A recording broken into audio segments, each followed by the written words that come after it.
नमस्कार फ्रेंड्स, कैसे हैं आप सब। आशा करती हूँ सभी बहुत अच्छे होंगे। मैं पूजा वेलकम करती हूँ आप सभी का आपके अपने चैनल अंकित वास्तु ज्ञान में। फ्रेंड्स, आपको बता दूं कि सूर्य देव और चंद्र देव दो ऐसे साक्षात देवता हैं जो हमें साक्षात दर्शन देते हैं, पृथ्वी पर दिखाई देते हैं। इनकी कृपा से व्यक्ति को अनेकों लाभ प्राप्त होते हैं। जो व्यक्ति सूर्य देव या फिर चंद्र देव का व्रत करता है, उन्हें अर्घ देता है, उसके जीवन में कभी भी धन संपदा की कमी नहीं होती है। पुराणों में सूर्य की उत्पत्ति, प्रभाव, स्तुति, मंत्र इत्यादि विस्तार पूर्वक मिलते हैं। ज्योतिष शास्त्र में नव ग्रहों में सूर्य भगवान को राजा का पद प्राप्त है। तो आज हम इस वीडियो के माध्यम से जानेंगे सूर्य देव की कहानी के बारे में, व्रत कथा के बारे में। वीडियो के अंत तक जरूर बने रहें ताकि आपको भी अक्षय पुण्य फलों की प्राप्ति हो सके। फ्रेंड्स, ऐसी भी मान्यता है कि अगर कोई व्यक्ति रविवार के दिन सूर्य देव की श्रद्धा पूर्वक पूजा अर्चना करता है तो उस व्यक्ति के जीवन में सुख समृद्धि, धन संपत्ति की कभी भी कोई कमी नहीं रहती है। साथ ही सूर्य भगवान शत्रुओं से भी उसकी रक्षा करते हैं।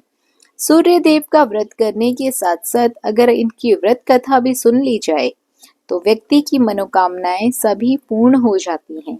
तो चलिए आज इस वीडियो के माध्यम से सूर्य देव की व्रत कथा के बारे में सुनते हैं, कहानियों के बारे में सुनते हैं। प्राचीन काल की बात है, एक गांव में एक ब्राह्मण रहता था।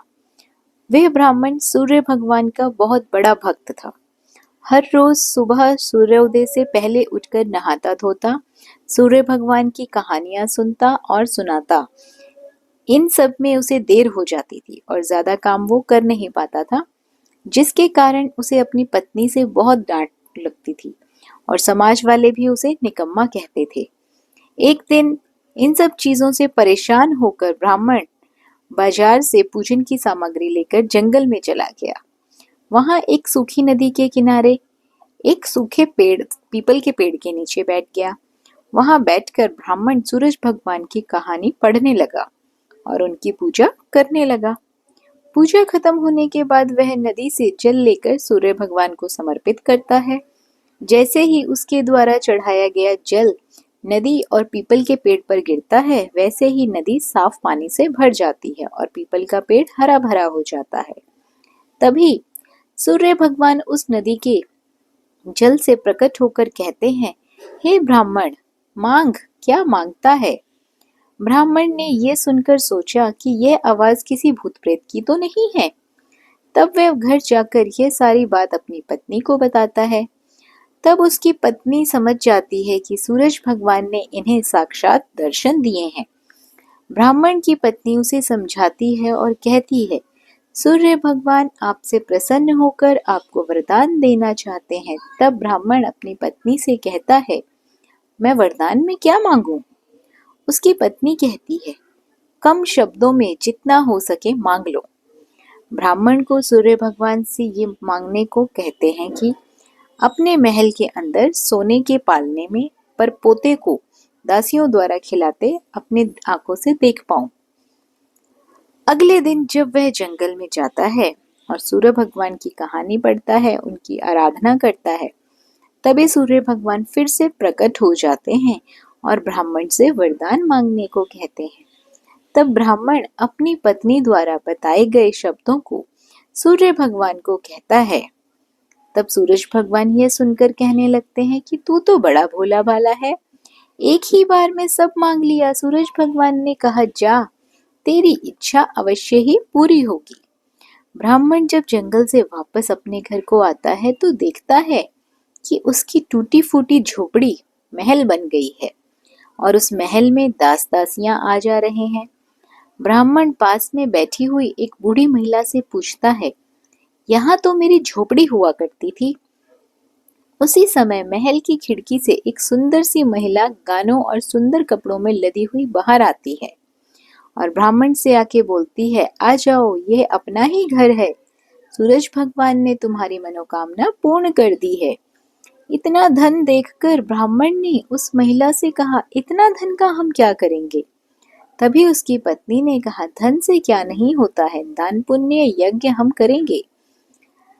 फिर ब्राह्मण ने अपने धन का इस्तेमाल पूजा पाठ और पुण्य कार्यों में करना शुरू कर दिया। अब सभी गांव वाले राजा की जगह उस ब्राह्मण का गुणगान करने लगे। राजा ने यह सब सुनकर ब्राह्मण को बुलाया और पूछा, कल तक तो आपके पास खाने को भी नहीं था, आज इतना सब कुछ धन कहाँ से आ गया? कहाँ से चोरी किया, कहाँ डाका डाला? ब्राह्मण ने कहा, यह सब तो भगवान सूर्य देव की कृपा और सारी कहानी इन सभी का फल है। उसने सारा वृतांत राजा को बता दिया। राजा ने यह सुनकर उसने भी सूर्य भगवान की कहानी सुनने लगा, सूर्य भगवान की पूजा आराधना करने लगा, जिससे सूर्य भगवान ने राजा को एक सुंदर सा पुत्र दिया और उसका परिवार सुख से भर दिया। दूसरी कहानी इस प्रकार है। एक समय की बात है, सूर्य भगवान की रानी के मायके से खबर आती है, परंतु रानी का जाने का मन नहीं था। सूर्य नारायण भगवान रानी को यह कहकर मायके जबरदस्ती भेज देते हैं कि जाओ, मैं आपके लिए अच्छी अच्छी वस्तुएं भेजूंगा। तत्पश्चात राणा दे अपनी पियर चली जाती है। कुछ दिनों बाद सूर्य नारायण भगवान राणा दे के लिए चौपड़, पासा, पचेटा, आटी डोरी आदि वस्तुएं भेज देते हैं। सूर्य भगवान की रानी राणा दे की भाभियां मजाक करने के इरादे से चौपड़, पासे, खिलौने आदि सब सामान निकाल लेती है और उनके स्थान पर कंकड़, पत्थर, कांटे भर देती है और सारे डिब्बे वापस बंद कर देती है। सूर्य भगवान की महारानी राणा दे जब ये सब देखती है तो हाथ में डिब्बे में डाले तो उनके हाथ में कांटे चुभ गए। फिर तो उनकी भाभियां हंसने लगी और राणा दे को गुस्सा आ गया। कुछ दिनों बाद जब सूर्य नारायण भगवान राणा दे को लेने पधारे तो राणा दे ने सूर्य भगवान से बातचीत भी नहीं की। राणा दे जब ससुराल गई तो वहां भी किसी से बात नहीं करी। सूर्य नारायण ने अपनी माता जी से पूछा कि माताजी, राणा दे आपसे बातचीत करती है क्या? उनकी माताजी ने कहा, नहीं बेटा, राणा दे जब से ससुराल वापस आई है उसके बाद से ही बातचीत नहीं करती है। सूर्य नारायण कहते हैं कि माताजी, आप आज उनको बोलना कि साल चावल की बोरी पड़ी है, साल में से चावल निकाल दे, परंतु ऐसा करते समय चावल टूटने नहीं चाहिए, साबुत निकालने चाहिए। अब राणा दे तो रोने लगी। रोते रोते ही वो छत पर चली गई और उन्होंने चिड़ियाओं को बुलाया। राणा दे चिड़ियाओं से कहने लगी कि मैंने कभी तुम्हें चुग्गा डाला होगा, अब तुम इन चावलों को छिल दो। ढेर सारी चिड़ियाएं सारे के सारे चावल छिलकर उड़ जाती है। सूर्य नारायण ने फिर माताजी से पूछा, माताजी, राणा दे बोली क्या? माताजी कहती है कि नहीं बेटा, वो तो कुछ भी नहीं बोली। सूर्य नारायण फिर बोलते हैं कि माताजी, अब आप उसको कहना कि 108 छेद वाली मटकियों में उनमें पानी भर दे। राणा दे तो वापस से रोने लगी। तालाब पहुंचकर भी वह रोने रही थी। उनको रोता देखकर मेंढकियां आई और उनसे पूछती हैं कि आप क्यों रो रही हैं? राणा दे ने कहा कि सासू जी ने 108 छेदों वाली मटकियों में पानी भरने को कहा है, इनमें पानी कैसे टिकेगा? मेंढकियां बोलती हैं कि आप चिंता मत करो, हम छेद पर चिपक जाएंगे, फिर आप आसानी से पानी भर लेना। फिर क्या था, मेंढकियां तो छेद पर चिपक गई और राणा दे ने मटके में पानी भर लिया। उस दिन भी सायंकाल में सूर्य नारायण भगवान अपनी माताजी से पूछते हैं कि राणा दी बोली क्या? उनकी माताजी कहती है कि नहीं बोली। सूर्य नारायण भगवान कहते हैं कि कल आप उनसे बोलना कि बाग में उनके मासी जी आए हुए हैं जो मिलने जाए, और उनको यह भी बोलना कि जिस तरह चरमू बिखरे हुए हैं उधर जाएं। अगले दिन सूर्य नारायण रास्ते में औरत का रूप बनाकर घूंघट निकालकर बैठ गए। तब राणा दे उस तरफ आए तो सूर्य नारायण औरत का रूप धरकर ही बैठे रोने लगे। राणा दे ने कहा, क्यों रो रहे हो, कोई मुसीबत आ गई है क्या? आगे राणा दी बोली कि मेरे जितनी मुसीबत हो तो क्या करोगे? सूर्य नारायण बोले कि आपको क्या मुसीबत है? राणा दी बोले कि क्या बताऊं, मैं पियर नहीं जा रही थी, फिर भी इन्होंने मुझे जबरदस्ती भेजा और बोला कि मैं अच्छी अच्छी वस्तुएं और इनाम भेजूंगा, और डिब्बों में इन्होंने कंकर, कांटे, पत्थर भरकर भेज दिए। मैंने जैसे ही वस्तुएं देखने के लिए डिब्बों में हाथ डाला तो मेरे हाथों में कांटे चुभ गए। मेरी भाभियां मेरा मजाक बनाने लगी। थोड़े दिनों बाद जब वापस आई ससुराल में, फिर साल में से मुझे चावल निकालने को बोला गया और कहा कि चावल का दाना टूटना नहीं चाहिए। फिर मुझे 108 छेद वाली मटकियों में पानी भरने के लिए कहा। अब आप ही बताओ, छेद वाली मटकियों में पानी कैसे ठहरता? वो तो मटकियां मटके के अंदर चिपक गई तो मैंने पानी भरा। ये कहते ही राणा दे जोर जोर से रोने लगी। फिर तो सूर्य भगवान ने राणा दे का हाथ पकड़ा और अपना असली स्वरूप में आ गए। सूर्य भगवान बोले, चुप हो जाओ राणा दे, मैंने तो डिब्बों में चौपड़, पासा, आती, डोरा, मिठाइयाँ और अच्छी अच्छी वस्तुएं भेजी थी। आपकी भाभीियों ने ही मजाक किया होगा, मैंने नहीं किया। यह बात आप मुझे पहले ही बता देते तो आपको इतनी मुसीबतें झेलनी ही नहीं पड़ती। पुराने समय की बात है, सूर्य नारायण भगवान की जो माता जी है, वो एक दिन प्रजापति के पास जाती है और बोलती है कि हे प्रजापति, हमें 2 पर्दे वाली हांडी बना के दे दो। प्रजापति उन्हें वैसी ही हांडी बनाकर दे देता है। एक में तो वो मीठी खीर बनाती थी और एक में खट्टी और खारी राब बनाती थी। ऐसा करते काफी महीने बीत गए। राणा दे तो बहुत कमजोर हो जाते हैं। सूर्यदेव भगवान ने एक दिन राणा दे से पूछा, आजकल आप बहुत ज्यादा दुबले हो गए हो, क्या बात है? राणा दे बोलते हैं कि क्या करूं, मुझे खाना नहीं भाता है, खारा और खट्टा लगता है। सूर्य नारायण भगवान कहते हैं कि नहीं, अपने तो प्रतिदिन मीठी खीर बनती है। राणा दे कहते हैं मुझे तो वह खट्टी और खारी लगती है। दूसरे दिन सूर्य नारायण जी की माता जी थालियां परोसती है। राणा दे चक्कर थाली सरका देते हैं। सूर्य नारायण जब उन्हें ऐसा करते हुए देखते हैं तो वो अपनी माता जी से कहते हैं कि माँ, थोड़ा जल भरना। उनकी माता जी जैसे ही जल लेने जाती हैं तो इतने देर में सूर्य नारायण थालियां बदल देते हैं। सूर्य नारायण जब राणा दे की थाली से खाते हैं तो उन्हें भी खट्टी और खारी लगती है। जब उनकी माताजी जल लेकर आती है तो सूर्य भगवान बोलते हैं कि माँ, ओ माँ, आज तो भोजन खट्टा और खारा है।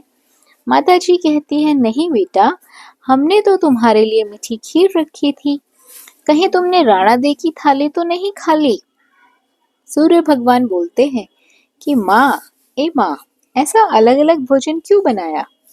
माताजी कहती है कि बेटा, हमारे सास बहू में तो ऐसा चलता है।